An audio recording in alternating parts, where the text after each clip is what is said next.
বন্ধুরা, আমরা পার্ট ওয়ানে দেখেছিলাম যে আপন চোখে পানি নিয়ে চুপ করে দাঁড়িয়ে দাঁড়িয়ে দেখতেছিল আর মন খারাপ করে বলতেছিল আসলে আমি কে। তারপর আপন দেরি না করে তৎক্ষণাৎ তার দাদার কাছে চলে যায় আর কান্না করতে করতে তার দাদাকে বলে, দাদাজি আসলে আমি কে, কেনই বা সবার থেকে আলাদা?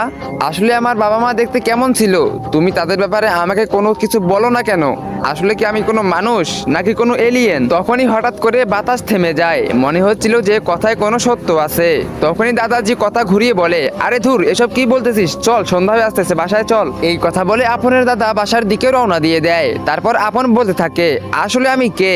আমার মনে হচ্ছে দাদাজি আমার থেকে কিছু লুকাইতেছে। ওই দিন রাত্রিবেলা আপনের চোখে ঘুম আসে না, তাই সে জানলার পাশে দাঁড়িয়ে দাঁড়িয়ে বাইরে সেই পুরনো চেয়ারটিকে দেখতেছিল আর মনে মনে ভাবতেছিল, আসলে আমি যদি কোনো মানুষ না হই তাহলে আসলে আমি কে। আপন এসব কিছু ভাবতে ভাবতে সেই চেয়ারটির কাছে চলে যায় আর সেই চেয়ারটিতে বসে পড়ে। আর চেয়ারটিতে বসতে সেই পুরো আকাশ লাল হয়ে যায় আর বিদ্যুৎ চমকাতে শুরু করে। তারপর সে অতীতের এমন কিছু দেখলো, সেটা দেখে সে অনেক বেশি অবাক হয়ে গেল।